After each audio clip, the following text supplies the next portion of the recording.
Oh, hello. I wasn't even ready. That was sudden. Good afternoon, good evening.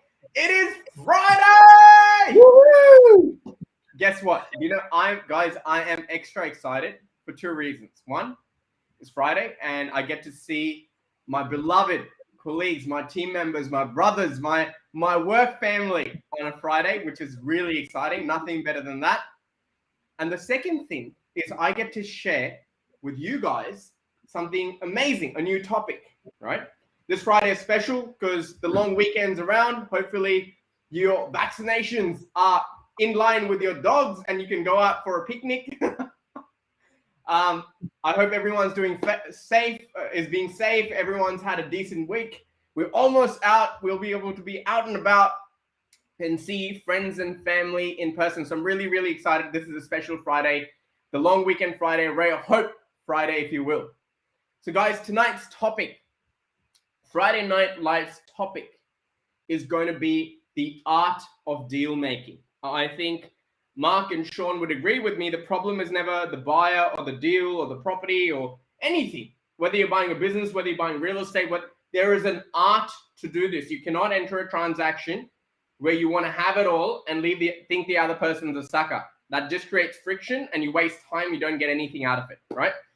Tonight, we want to talk about the art of deal making specific to real estate and understanding how we can get the most out of the art of dealing and be able to take advantage of market conditions and be in line, be in synergy, be in sync with market conditions, okay? Life gets really, really hard when you try and swim upstream. And some motivational guys say, yeah, go do it. I think you're an idiot. Get off on the bank and start walking. If you need to go upstream, there's no point swimming upstream. Flow with the stream, life will flow. So tonight we're going to talk about the art of deal making. I'm going to have Sean, Marc jump in, talk to you about a few stories, few scenarios, few case studies that we could discuss tonight. Now, before I get into the topic, as usual, I got to ask my lovely fellow host, Sean, beginning with you, mate. How's your week been? Well, it's been chaotic. I can't complain. It's been beautiful. It's been chaotic. And for those of you who are waiting on me to get back to you, you know who you are. I'm coming. I'm not going anywhere. I have a lot of people to get back to this week, especially more so than ever before. And but it is purely in relation to the topic that you've crafted up for us tonight, Kesh, because it's actually all about the art of deal making, and hence people don't know behind the scenes some of the work that goes into it. So it is what it is. It is. And on that point, I want our viewers to know. So, clients who you work with us, I want you to think of this industry, this business. It looks really nice. We're having a great laugh, and it looks great. This industry is like a fine dining restaurant. So you're out there in your nicest suit with your missus or your partner, candlelight, top drinks. Cheers, by the way. Cheers. I went fancy today. Cheers, everyone. I'm drinking aloe vera juice. What is that? Aloe vera. Keep me hydrated. Fancy water. And in a restaurant, you'll have a polite waiter come up to you and say, "Good evening, sir. What can I get you? Today's specials are," right? But they never see behind the doors in the kitchen where chefs are burning themselves down. Shit's blowing up. It is crazy, right? This is where the market's at right now. And we are trying to be the captains of the ship, calm, and making sure we get a result for our clients in this crazy, crazy market, which is unexplainable. So tonight, hence, with that in mind, we want to discuss the art of dealing. But before I get there, we got to ask our friend Marc, how's your week been? It has been cracker. Beautiful.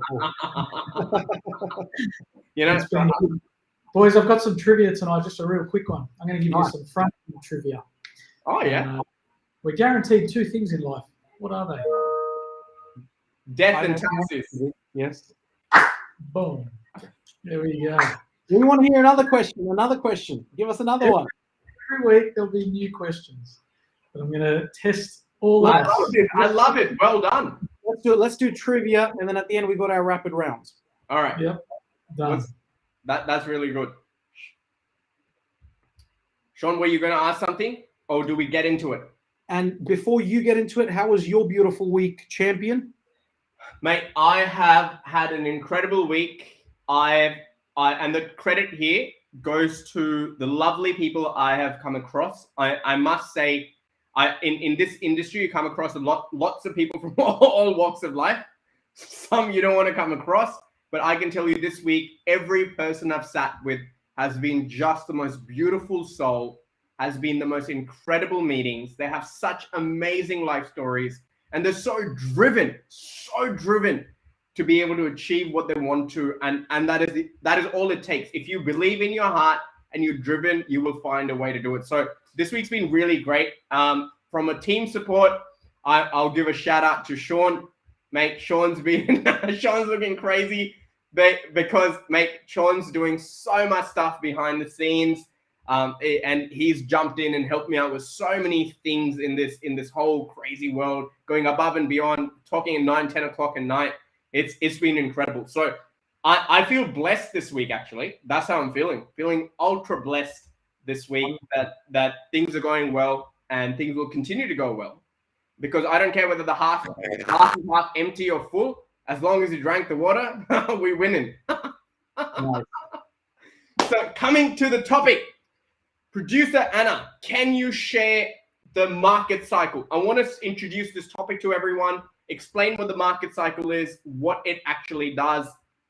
So let me see if I can make it bigger, smaller. I hope everyone can see that, and you can see my cursor. So I want you to understand this bit over here, the orange bit, is basically the top of the marketplace, right? That is the hot peak, as people like to call it.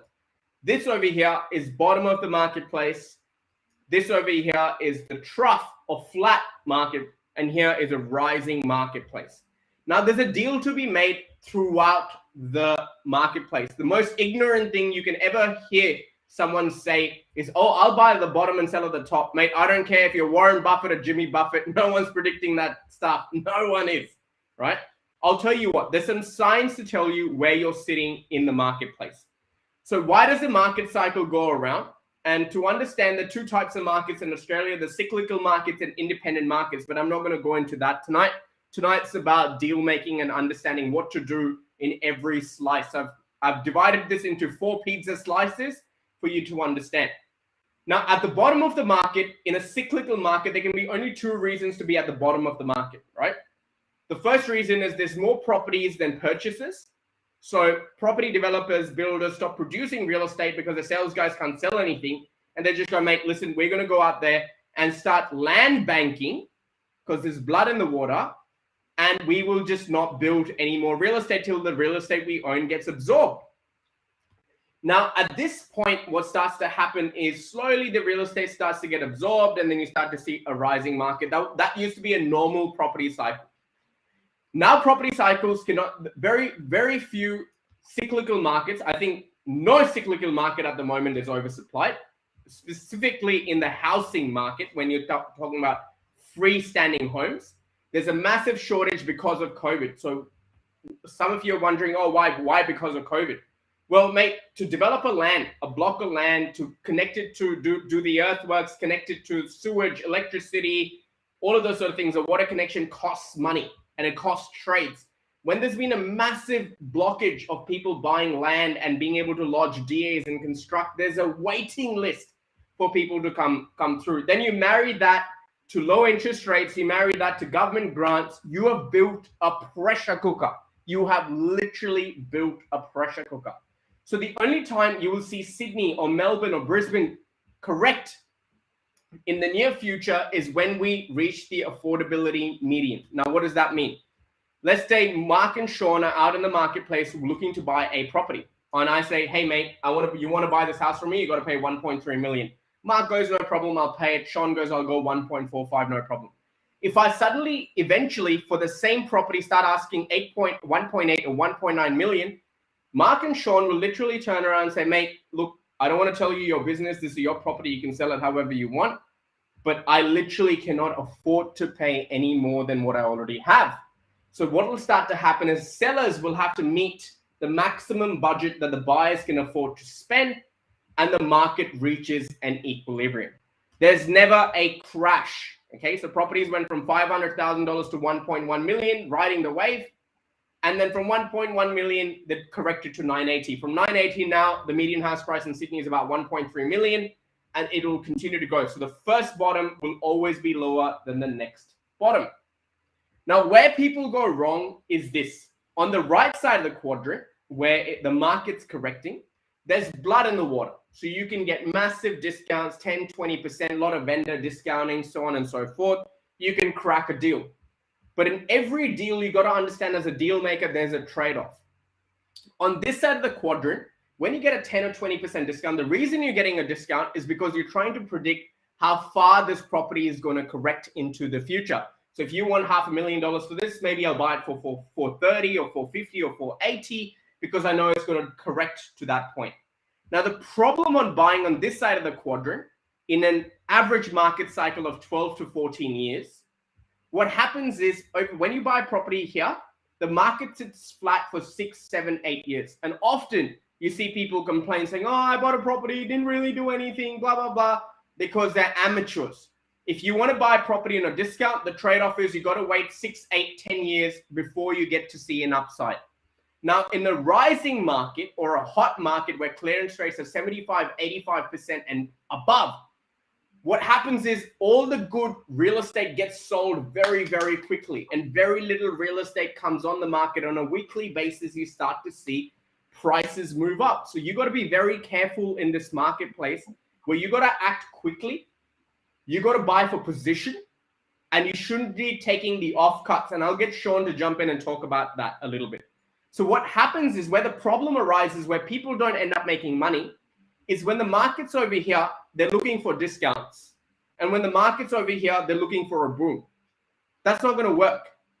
There's a place to ask for a discount, and there's a place to act quickly.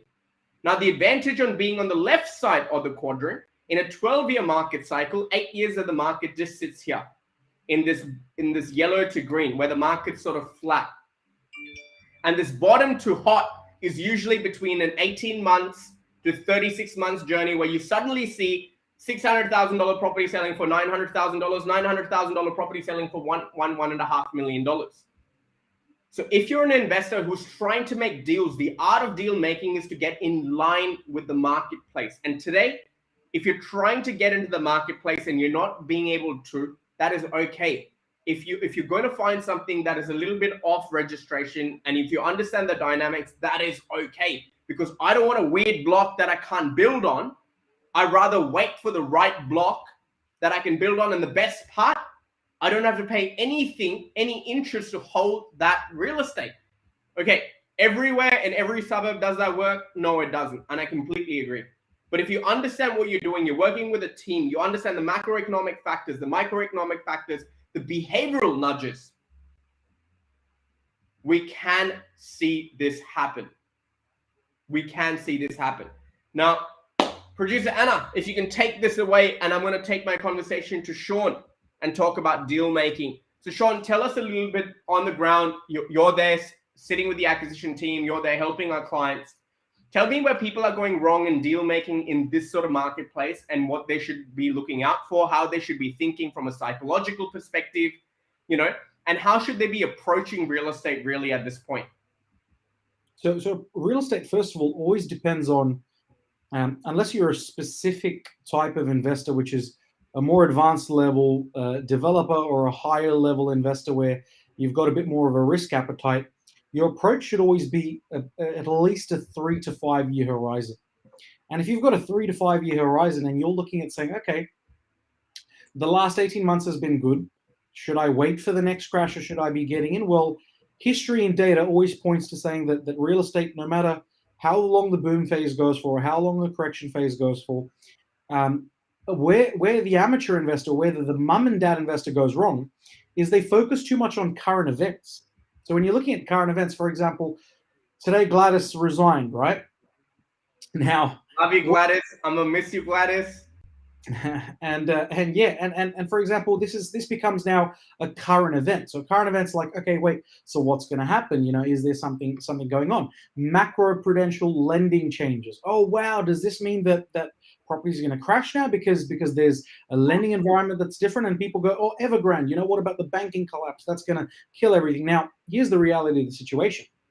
even if there is a storm, it doesn't last all week, right? It doesn't last all fortnight. Definitely doesn't last all year. We're going through a massive hailstorm right now. That's not going to last till probably Monday and our long weekends here. So the idea is most people get their time horizon really wrong. And the art of deal making, or the art of proper deal making for an amateur investor or someone who's getting their first 2, 3, 4 properties under their belt, should always be, what is my projection over the next 4 years? What's the most conservative approach? And can I afford, if there is a storm to come, can I afford moments in time where there's, let's say, not the best rental cash flow or not the best, market upswing on growth? People get it wrong all the time because growth is something that you can't control. So why bother making your decisions based on that? If it's just been, a buoyant market for the last 40, 50, 100 years, which it has been, that's where your decision making should come in. So when you're looking at crafting a specific deal, where families go wrong is, it's like you mentioned, it's in a dropping market expecting a boom because they got a discount. And in a rising market, there could be something as small as a valuation, for example. So banked valuations are something that are generally meant to be conservative all the time. And in a growing market, if you get, for example, a valuation that's not as favorable, people get it twisted where they go, wait a second, that means this property is not worth that much. But in a marketplace like this, from real on-the-ground experience, I've seen one friend of mine actually, and a couple of clients have an idea about valuations, thinking that, well, wait a second, it might be a situation where if I just wait until I can find a property that matches the bank valuation, then I'll be getting a good deal. That's not the ideal deal making, because they're lost touch of what's going on in the actual reality of the markets. Because if you look at the market right now, if you signed a deal 3 months ago and you're about to settle, or if you signed a deal 6 months ago and you're about to settle, if it was ticking a few basic metrics on things like good affordability, population growth, so forth, so on, you've actually made a bit of money. So the idea is actually understanding what not today's market's going to be paying for it, but what the market in 3, 4, 5 years is going to be paying for it when things go back to equilibrium, which they always do. May I just add something here? Producer Anna, can you just share my screen again? I want to show people something to give them context. And while I go through this, and this is just to add on what you've just said, let's see if that wants to come up. But while it does come up and they try and share the screen, what is super important for us is I'll tell you a story here, Sean. Okay, and this is a personal story. I'm not going to name this up, in a very inner city suburb of Melbourne. Okay, there was a purchase made by me personally for a ultra luxurious apartment. I'll even say the suburb was Collingwood, right? And at the time, the valuation came almost $75,000 under, right? Today, I chipped in the cash from my back pocket, okay? Today, even though apartments don't go up, blah, blah, blah. And the argument here is not about apartments or houses, it's a valuation issue, right? Mm-hmm. Because whoever, the professional, let's just leave it at that. Oh my God. I'm going to do a whole video on that. The professional who went through was obviously looking at, it's like if a guy looks at Barangaroo and then looks at the housing commission units and says that's the only comparable. So it just doesn't make sense. And this building is very, very rooftop pool, Tesla car chargers, gym, pink salt, Himalayan salt, spas. So the idea behind the strategy was to attract downsizers and have that sort of marketplace. Today, I can officially tell you that property is over $350,000 in less than 4 years in the unit market, which is outstanding for a unit market. So why did I go in? Why did I put that 75K down? Why did I do all of this? I believed in that. And I knew that the biggest challenge when you go and do something different that's not out there, there's always this issue. And the idea for a valuer in this marketplace, it is, look, I can sit here and whinge and complain and whatever it might be. But if you look at it from their perspective, like say Box Hill or Marsden Park, or mate, he had nothing to compare it by. So when you go and look at the Marsden Parks, people who bought in Marsden Park 6, 7, 8 years ago, and they must have paid X amount of dollars for a package, the only comparable properties would have been the older parts of Blacktown. When people bought in the ponds, or when people bought in other pockets where there were new master plans, or Box Hill even for that matter, it's just so that what has happened is a lot of purchasers today haven't been around long enough or haven't owned property long enough to really know what the cycle is like. And these sort of things throw you off. Now, no way am I recommending go and buy properties below valuation, any of that. But you got to understand valuation is the cherry on top of your cake. That is it. It's not the cake.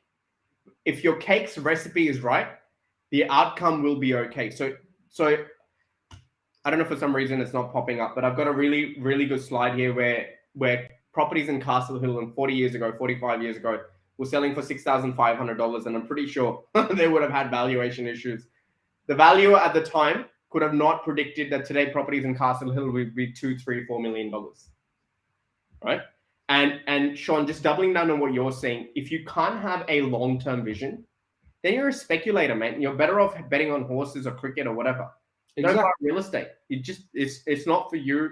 This is not your game.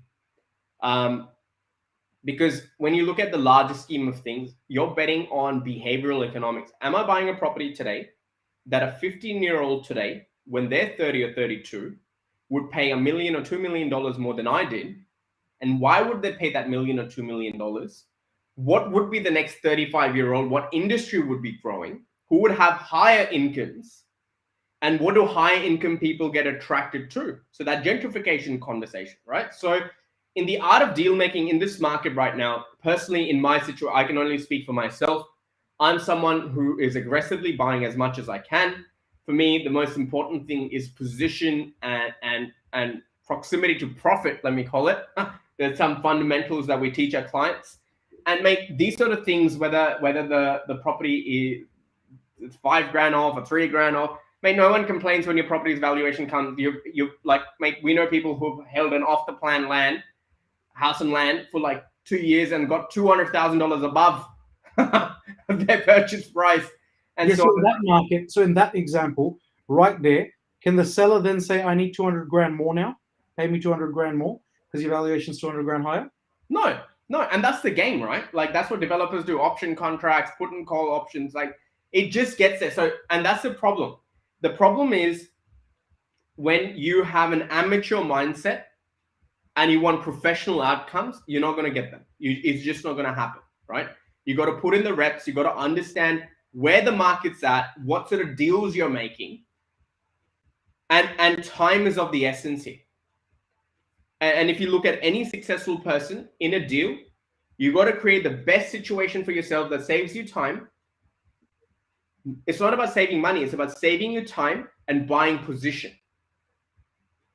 Am I willing to pay a premium? Would I pay, if Harvard University said to me, I would guarantee you a position for your kid, I need $150,000 today, done. Yeah, done. If Lend-Lease rang me up today and said $500,000 and I'll hold you a position in my next master plan estate as a co-lister or a co-developer, done. I don't even want to know where the master plan is. Lend-Lease, you know what I mean? And some guys living in Jordan Springs might be going, what do you mean by what? Bro, that's like 1% a night, like out of like so many deals. And those people got paid out again. So for me right now in the marketplace, and guys, jump in and correct me if I'm wrong, I'm buying for position and opportunity that I know for a fact that in Sydney, I can't do that positioning anymore. But say in places like Melbourne, places like Brisbane, places even like Perth today, there's some mad opportunities that are opening up for people who want to have that gold, that check opportunity, either a cash flow play or a capital growth play. Now, Mark, coming to you, tell me a little bit. You had a beautiful case study for us. So tell me the art of deal making. What's the case study? Yeah, look, it's it's someone I've dealt with this week actually. The old saying that we've been saying quite often is, you sit on the fence, you get splinters in your ass, and that's exactly what's happening there. And we were actually having a pretty in-depth conversation this afternoon, actually, and just saying, oh, look, I haven't. Sorry, I'm just going to shut my window. It's a bit loud out. So what they were saying was, basically, we want to go ahead. We want to get the ball rolling. We don't know whether we buy a home, whether we invest into a property. We also want to park our money into another form of investment vehicle, which is fine. But still need some time to think. Still need some, see if it's the right way. And I said, look, we're having this conversation today. Today's Friday. We had our meeting or whenever it was on Tuesday, let's call it. All right. So there's 3 days, 4 days, whatever it is that have gone by. It's not going to make a difference to me, but it's going to make a difference to you. I said, because if you haven't seen even just this week alone, what's going on in the market for people that are thinking about getting into the market, for example, just using this week as an example, it's not going to be as easy as what it has been for the last 6 to 8 months this year, 12 months, 15 months, right? We have shot up so hard across the market here in Australia that APRA is stepping in and saying, we need to do something here because this wealth gap is going to blow out past a point where we can't be able to fix this. We'll never be able to fix this, right? You'll have way too many people in retirement that are surviving on the government pension. And I think we all know right now the government cannot support that for the next 20 years at the rate that we're going at. It's impossible, right? And if we do, it's by the form of just printing money, and we'll be in a form of hyperinflation later on down the track. Now, I had this conversation and we lasted about 10, 15 minutes on the phone. I said, look, realistically, I'm not concerned whatsoever about any form of to buy. But what I am concerned about is you making a start on at least understanding what your options are.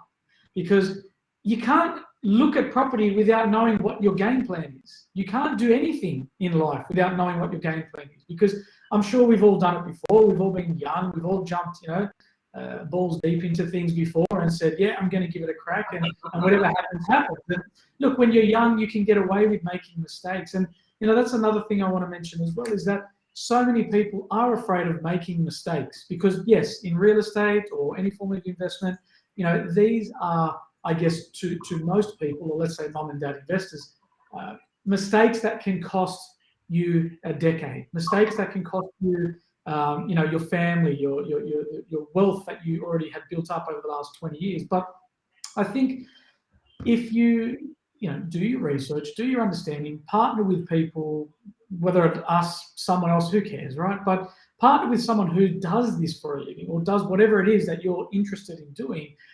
Gain as much professional advice as you can to guide you through.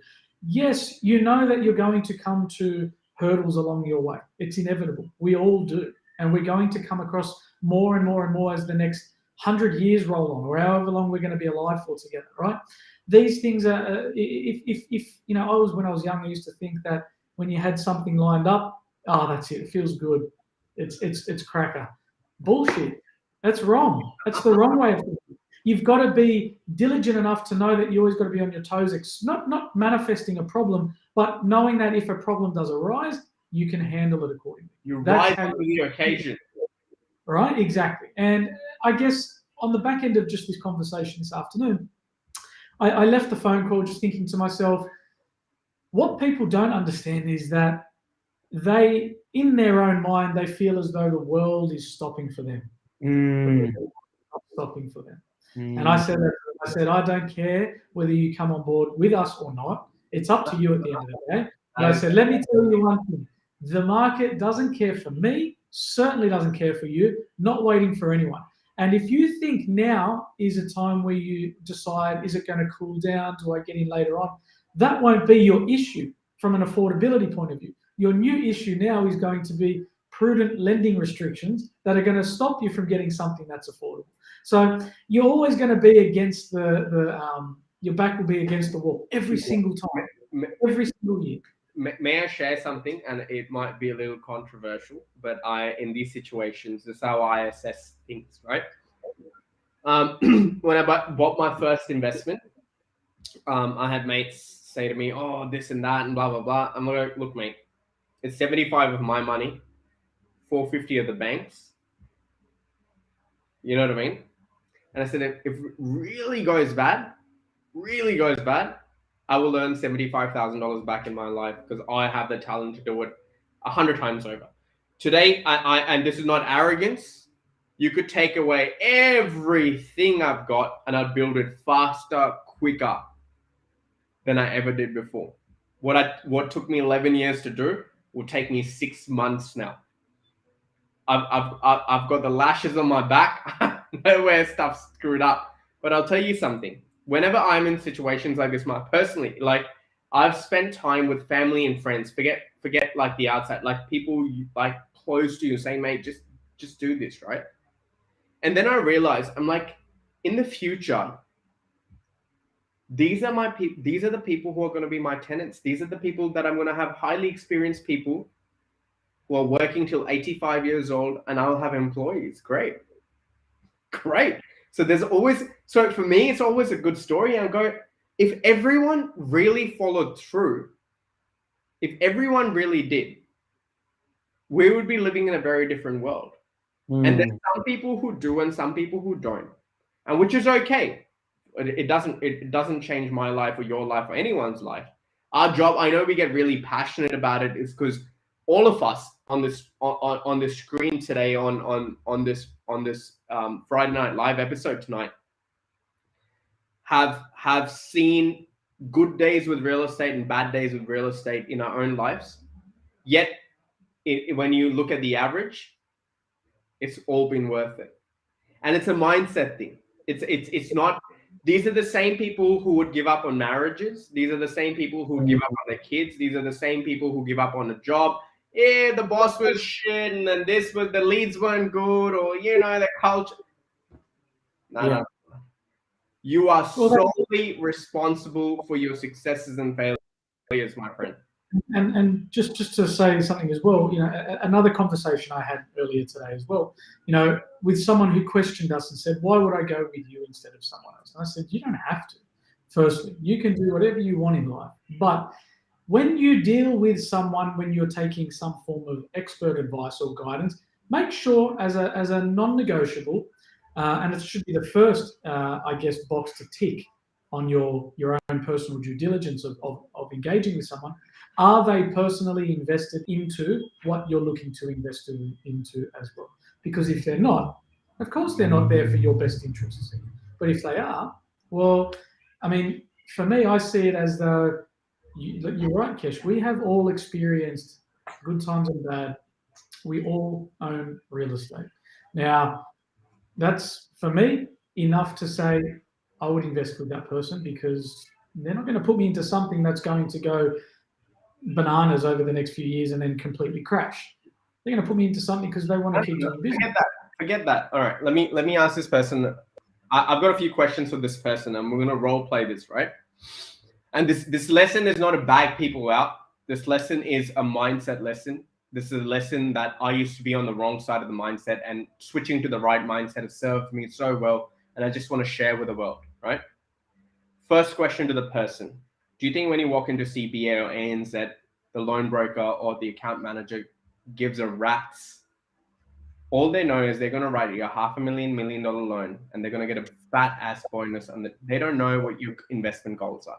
You think if you're going to ring up a real estate agent who's local in a certain area, going to talk rubbish, saying, oh no, don't buy in Castle. I think it's too expensive. I think my vendor is crazy to ask so much money. Maybe wait 6 years. No. And if you rang up the local real estate agent and said, hey, I'm looking to sell my house, do you think it's a good time to sell? What do you think they're going to say? Of course it is. Best time ever. You should sell. Hey, I've been in real estate. And again, I'm not bagging them out. That is, their interest is in transactions. Whether you purchase, whether you sell, whether the market's hot, whether it's not, doesn't matter to them, right? The bank's not in your best interest. The accountant's not in your best interest. The only person who has your best interest is you. Not me, not Mark, not Sean. Who do you align with? Who understands the idea of a synergy of finding and working with someone like us, or working with a team, whoever it is to find synergy in people who think alike, that you feel comfortable with, to share your vision, your story, and for someone experienced on the other end to tell you what's possible, what's not, and how to play it. As simple as that. And when people come and say, oh, but why should I go? I'm like, why are you sitting in front of me then? Why didn't you go somewhere? Like, mate, I got better things to do today. I have thousands of clients. We have thousands of clients. that we have worked with day and night that today are paying off their mortgage in 15 years instead of 30.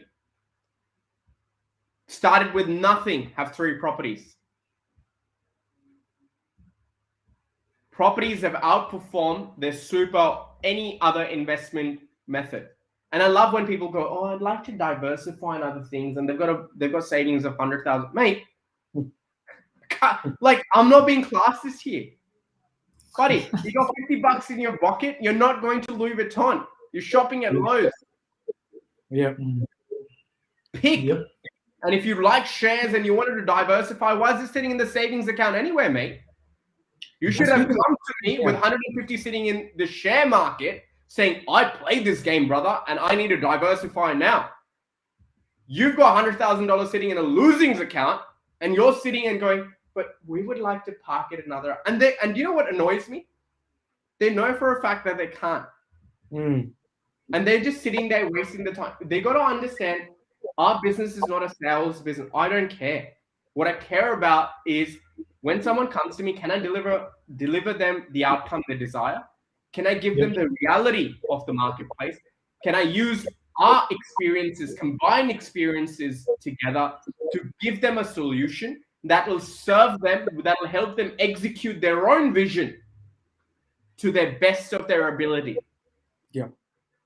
That is all it is. It is not about someone's interest or why should he work with. Don't. All the best. And speaking of diversification as well, yes, diversification is important, sure.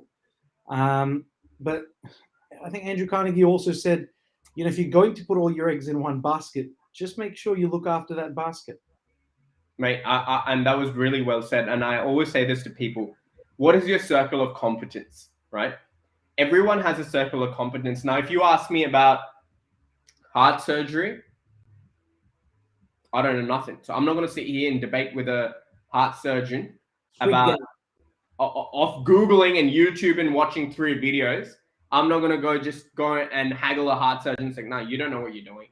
Mate. What if we ask you what you know about gin? I'm learning a little bit. I am actually. But you know what I mean? Like, it's just, I think the problem with people is, and this is, again, the art of deal making. I was speaking to my younger brother the other day, and I said to him, when I'm looking to buy anything, phone, watch, car, property, investment, shares, I look for reasons to buy stuff. I look for reasons. I make a list. You know how people I think 99% of people walk around with a list not to buy something. I walk around with a reason to buy something, even if it's silly, right? And I write down how's it going to make me feel purchasing this thing. It could be as superficial as, bro, if I drove this Lambo, it would be sick and I'll feel like this. And, my friends would think of me this way. Or if I bought this investment property, I would be an investor, whatever it might be. I want the latest and greatest iPhone, and I will write there, so I'll finally start to do some photographs when I travel, whatever it might be. I look for reasons to buy, right? And the only reason I don't make a purchase is at that point, if that purchase is not going to actually serve me in terms of, if I was in between buying a AMG GTS versus putting down a deposit on a development or a property, even if I had the 200,000 cash, I'm not going to buy an AMG GTS. I will go put it in the property.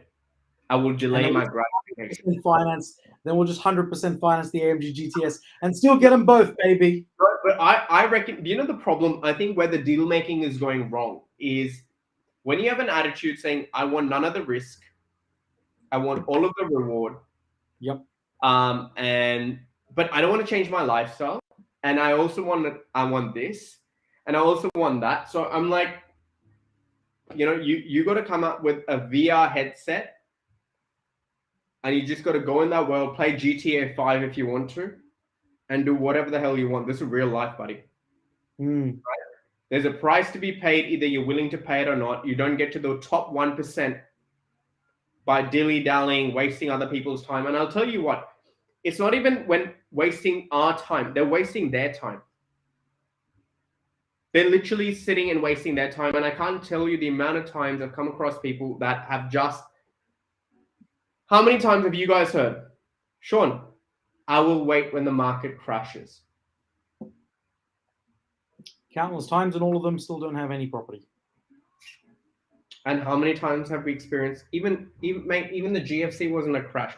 Bro, this is not the United. We're only 25 million people. Scott Morrison just lost $440 million on a submarine. He could have given every citizen $2 million cash and we'd be okay. So wow. So what people don't, mate, we're 25 million people. Relax. Stop watching The Big Short and having these debates. Oh, what is the up? They're not going to do shit. They're not going to do anything. You got to understand, every time, if Marc, Sean, and I retire off real estate, we are not the government's problem. Every property we buy allows someone to live at a lower price so they can afford to live in a good suburb where they have rents. The government doesn't have to worry about it. More rental properties, more immigrant friendly. This country needs to grow in population, my friends. Do you get what I mean? So if you're sitting here betting on $9 trillion industry wiping out to 40, 50%, or you think this is too risky, unless you're buying in the middle of nowhere, you will not get stuffed. Where the difference becomes is, do you want to have mediocre performance or do you want to be the top 1%? Do you want to use the latest data? Do you want to enter the market at the correct time, do your equity locks, refinance, build a portfolio? If you want to buy one property, you don't even need us. Yeah. And if you want to achieve all the above, sign here right now. No, but I'm just saying, like, people make such a big deal out of it. They make such a big deal out of it. They really do. I'm like, the other day I sat with someone who goes, you know, I was really wondering, you know, there's this really cool offer to buy a $350,000 unit in Canberra. I'm like, do you realize people are driving around in $500,000 cars, man? Like, what are you talking about? Like, are you serious? Are you serious right now? And people's version of what $1 million used to be, it's nothing. It is literally nothing. If today, Sean, you rang me up and you said to me, I'll give you $10 million at 7%, I'll take it any single day. Because I know I have the intelligence, the capacity to make that $10 million into 25, 35, 45, 55% upside. And then I see people go, I think I wouldn't do this because, you know, St. John just said instead of 1.89, I'll have to do 2.32. So I don't know if I can afford this McDonald's meal a week. I'm like, mate, I reckon go back to the corner you came from. And all I tell myself is, great, I've got another tenant coming. I've got another experienced employee that I could hire for $70,000 because no one else will. That'll come and work for me forever. That is great. And I love the question you asked earlier as well. Like, you know, the funniest question I get on probably a bi-weekly basis is, or pretty much I get this almost every day. Hey, so Sean, which markets, which are the top, 2-3 markets you think that are, going to grow and sort of outperform everything else? Woolworths, Coles, and Aldi. And every time I get asked this question, my response is just, if I knew the answer to that question, I wouldn't be sitting here with you. I'd be out there buying it myself. Or we'd be in the Cayman Islands. Amen. Look, with the 911 Turbo S. I agree. Look, I think a lot of people get scammed into the idea, and I think the idea of investing for people has become really complicated, and they've overcomplicated it. And I think as much as the Googles and the YouTube videos and content like this has been there to empower people, but you got to understand, McDonald's success was to have a limited menu, right? You got 2 things you can order in chicken, 3 things you can order in beef. I don't think you can order vegetarian. I don't know if I'm wrong. Please correct me if there's a true Macca's fan out there. And we as human beings, are very poor when it comes to multiple decisions, right? So why do a lot of people do well at school or university? Because you're put in a cupboard and you put in a channel and you just got to follow that channel. As soon as you've told, hey, you're free to do whatever you want, it just gets too complicated. And perfection and this and that and all of that is, I'll tell you what, I'll give you an example. All the properties I've purchased overseas in here, right? I've done the same due diligence, same analysis, same everything. Okay. Some properties were $50,000 to $100,000 under. Some properties, I can't even explain the growth. $500,000, $1 million above. Okay. And when people say this is risky, do you know what's risky? Having only one property. It's like going to the casino and putting all your money on 13. If you play roulette, you get a better return if you do a spread. Or you can hit it really big if you put it all on one number or on zero and get a big return. The zero version for me is an educated bet if you're a developer, right? You're happy to go with private lending, pay a higher interest rate, you've got cash flow, you've got the intelligence, you've got the resources. So say someone like a Lend-Lease, a Sekisui, Creation Home, or whatever it might be, you know, the big boys, Westfields, your Lend-Lease, whatever it might be, right? As an individual, and for most people, either you're a contractor, ABN, small business holder, PAYG, you've got two incomes, or one income in the house, a kid, a family, a mortgage. You got 50 to 100,000 in equity, another 40,000 in saving. You're saving $2,000 a month. Diversification is a luxury, brother. You got to pick. You got to pick. As simple as that. And you got to pick based on the local economy. So the Australian economy is a very real estate geared economy. It always has been. Real estate is year on year outperformed the share market. It's less volatile. And again, it comes down to the circle of competence. And I can tell you this, even if you went and bought the most dud property in Sydney, Melbourne, Brisbane, and again, when I'm not talking like 500 Ks away from these cities, like in a proper middle ring aspirational suburb, you would have done fine. You would have done way better than leaving money in the bank. Yeah, as long as your time horizon was good. And the art of deal making. 12 months. If some people 12 months, of course, yeah, some people that buy at a peak go, oh, I bought at a peak, great.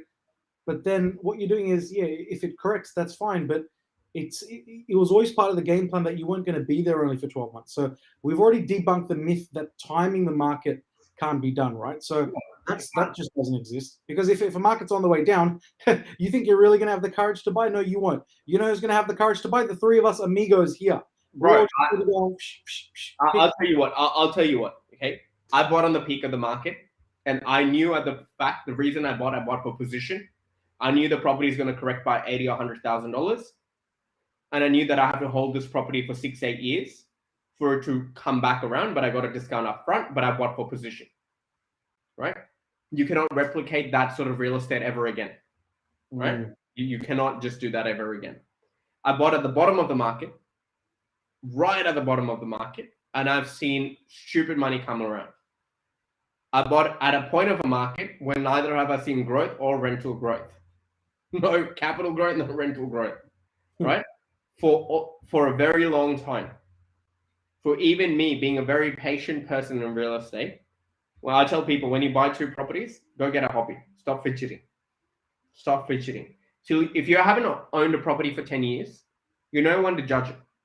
Because the reality is, in that market cycle, out of 10 years, for 8 years, property doesn't do anything. And if you're thinking I'm Warren Buffett and I'm Jimmy Buffett and I'm going to crack this market, I wish you all the best. I'll tell you what. I'll send you a really good card of a tarot card reader and a witch who can read you your future, and you can take a call on that. I wish you all the best, mate. Like you're a speculator then. The art of deal making is understand where the vibe is of the market, what's happening in the marketplace. I always buy for position over price. Position for me is everything. Having a lot that is located in the right place, in the right suburb, is going to have low building costs. If I can lock in a builder earlier on, is always been my preference. I've never gone and bought a unregistered block with no builder attached, because then your math can go really wrong in a market like this. Say my build today cost me $295 or $300 or $600 or $800 or $1 million. It might cost me $200 or $300,000 or $50,000 or $80,000 more that I might or might not have at the time. I don't know what's going to happen in 2 years, right? So always lock that in. And there's a process to put buffers in pace. I'm always prepared for variations. 5 to 6% variation is so normal. Like that is, mate, you could get valuation on your own existing property from 3 different lenders and they'll all have 3 different opinions. Exactly. Right. They're all 3 going to be different anyway. Yeah. And you're right about your worst case, Kesh. You're really right about that because, think of it this way. I ask this question to most people I come across, which is, property's always done your 7 to 8% in capital cities. Now, worst case, for the next 10 years, what do you think it's going to perform? Mark, for example, what do you think, if it's always done 7 to 8%, worst case or conservatively, what do you personally think it'll perform for the next 10 or the next 20 on average? 25% per annum growth.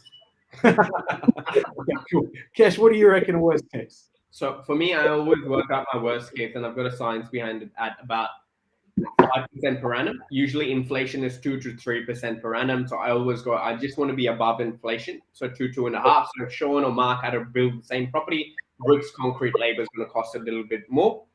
And what I need people to know, I'm going to digress here for a little bit, for 2 minutes.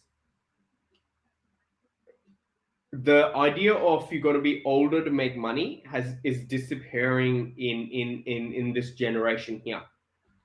I know more 20 and 30-year-olds that make 10x more money than a 50-year-old who's really experienced it. It's the dynamics are changing. And the reason I'm betting on this is if you ask a 6-year-old today what they want to be a TikToker or a YouTuber. No one wants to be an astronaut or a pilot or an engineer or a doctor because they've seen their parents slave away and it sucks.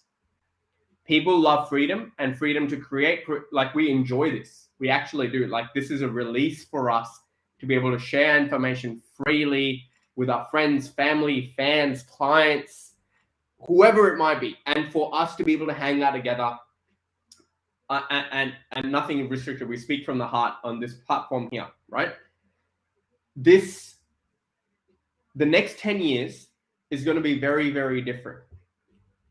So if you're still looking for white picket fences, 800-meter square blocks, all of this sort of stuff, mum and dad, pay a mortgage in 30 years, mate, you're playing the wrong game.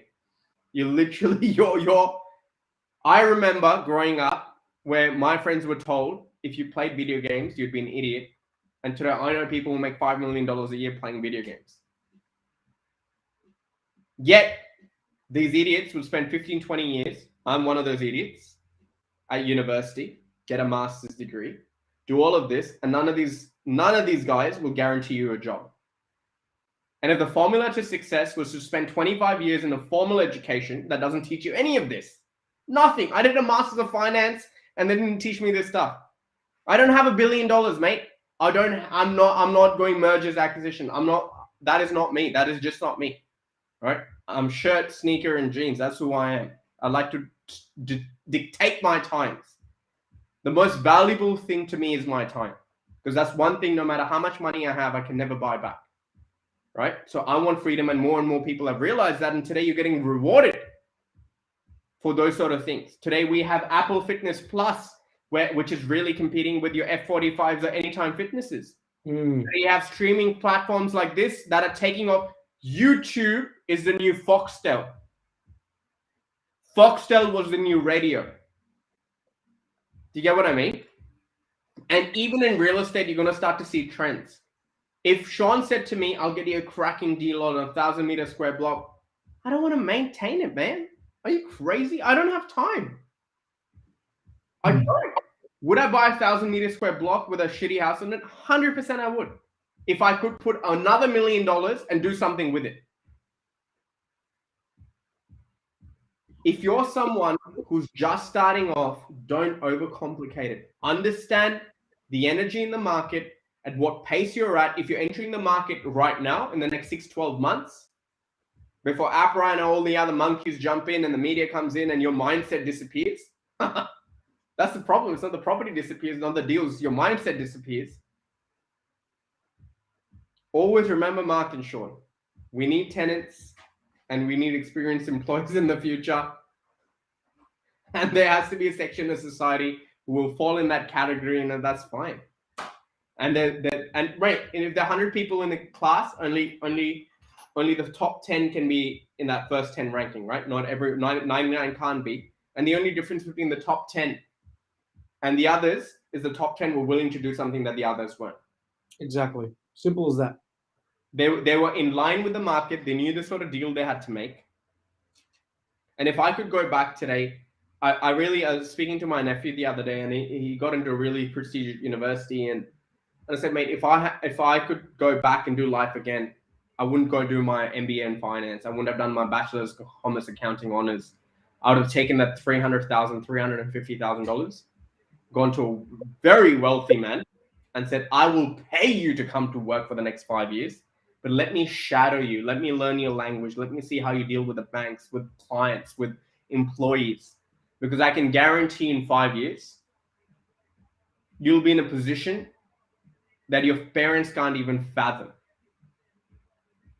And there'll always be that 1%, and they'll always be here. And the difference is going to be the deal of art making, and the deal of art making comes from their mindset. That's all it is. Either you have the right mindset or you don't. Yeah, that's it. On that note, let's do the rapid round. Rapid round robin time. Where are we? Love him. Rapid Fire round. him on. Do we still have producer Anna? Producer Anna, can you hear me? Let me know if you can hear me in the chat, because I really want to. I think we've got to plug something.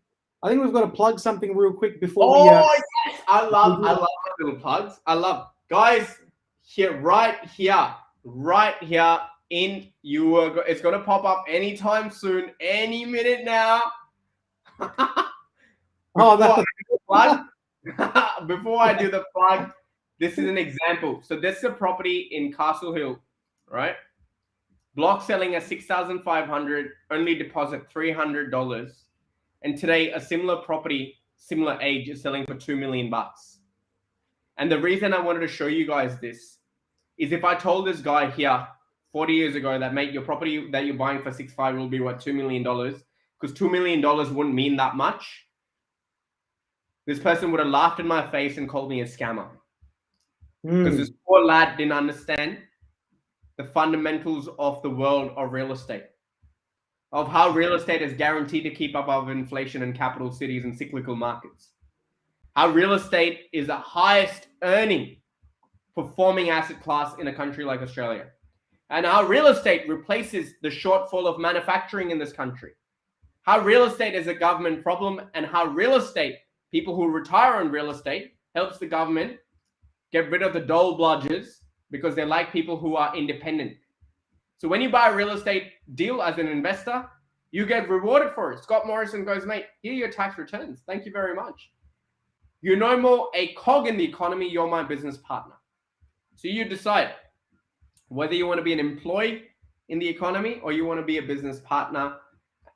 And if I show you what the prices are going to look like in only 22 years, it's going to blow your mind.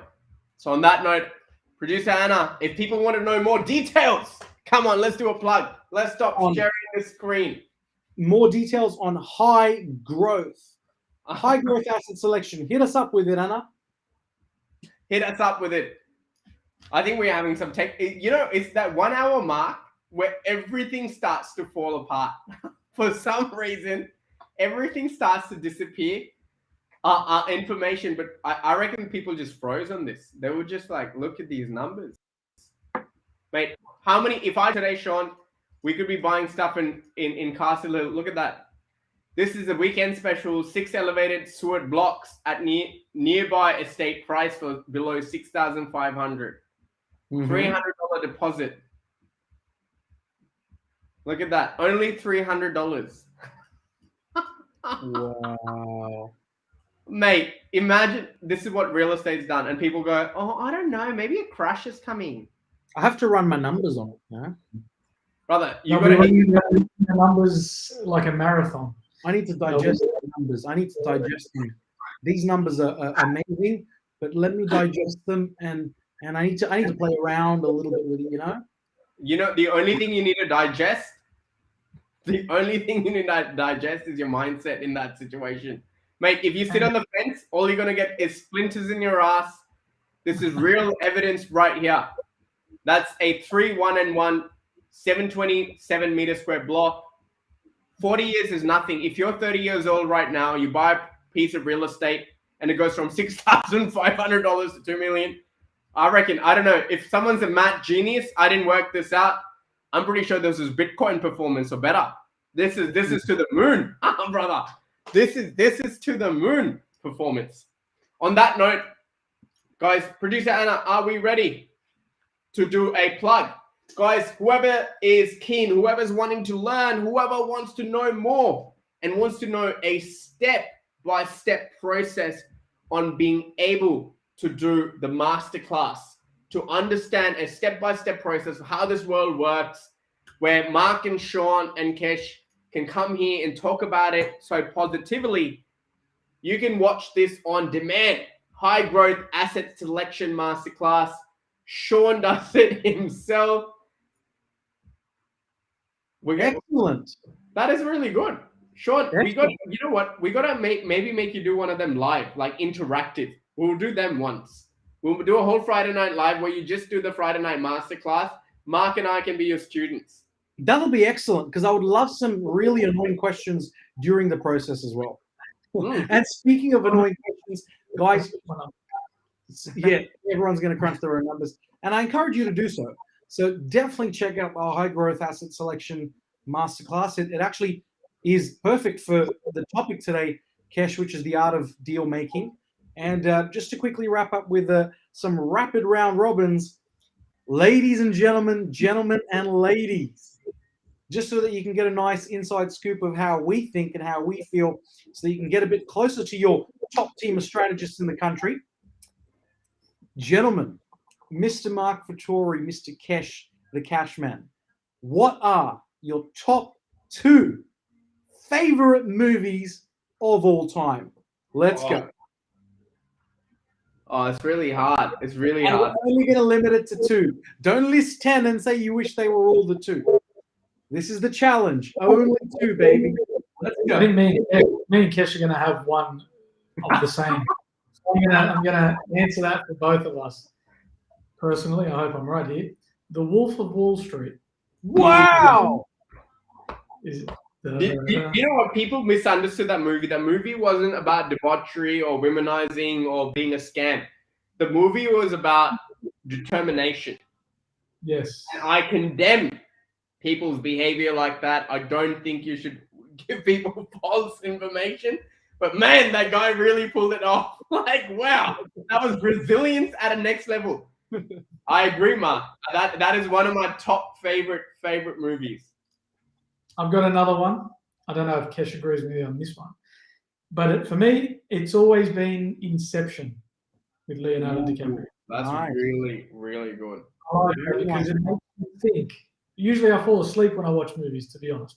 But this one had me intrigued, going, am I in a dream? Am I in real life? What's going on? And it made me think about my own life a little bit. So. The dreams after watching Inception are crazy, by the way.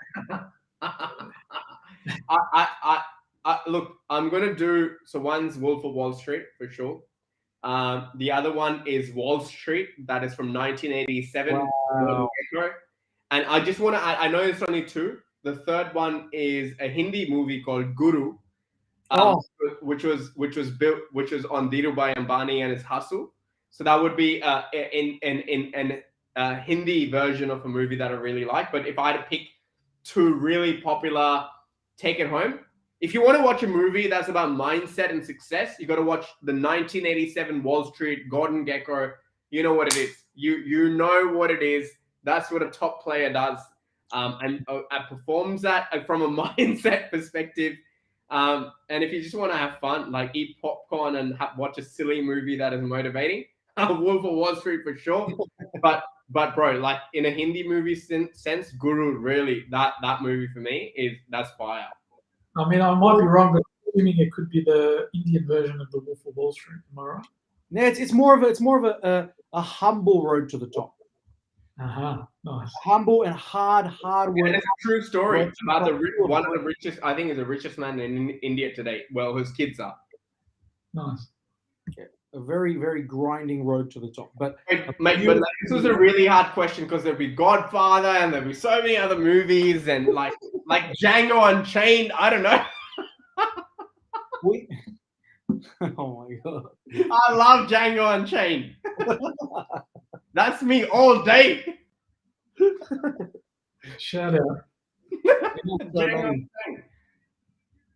We have so many good ones out there. For me, it's number one all time. I don't think I can replace it. It's Space Jam. No, it's got to be the good old Gladiator. Oh yes. Gladiator is my all-time favorite, and my second favorite movie of all time is something that just keeps you going, and it's a good motto to live by. Just go with it. I don't know if anyone's seen it here, but Yes. I would highly recommend just go with it. That's oh yes. Just go. Is that Adam Sandler where he loses it, like he's got dementia or something? No, it's Adam Sandler where he's enjoying in Hawaii on the holiday, trying to pretend that he's got a fake family to win this person's heart over, and he realized that he loved the same woman the whole time. And they just party in Hawaii, and it's beautiful scenic locations. Oh, a little rom-com. Look at it. Oh, look, Sean. I love how there's a combination of Gladiator. Have you seen enough? It's the other side of the world. So that tells you a little bit about me. I can be all over the place. Mate, I love that. Those are really, really good choices. Now, on that note, I think everyone has seen enough. Tonight we covered the art of deal making. Guys, if you're watching this on repeat or you're watching it while it was not live, just type in repeat. If you're watching it live, say it was live. Give us a subscribe. Share it with your friends. It really supports us. Guys, as much as we love doing this, I want this to go out to more people that'll get value out of it. If there's a question that you want us to answer, you want us to be specific about a certain topic, about a certain city, whatever it might be, and you want to hear off our opinions, leave us a comment and we will try our best to cover those things. Right? There's only so much Kesh, Marc, and Sean can come up with. So help us out here. Give us a shout out. Share us with your friends. Support this. And whoever is watching it for the first time, welcome. And I really appreciate your support. And if you're a frequent viewer, welcome home. And I really, really thank you for pulling out time, listening to us. Hope this has been valuable. And if you've been watching it long enough, mate, give us a shout out. Ask us questions. We will literally shout you out. We will answer your question live on this platform. On that note, this is Friday Night Live. I've got the lovely Sean, lovely Marc. Your host is always Keshav.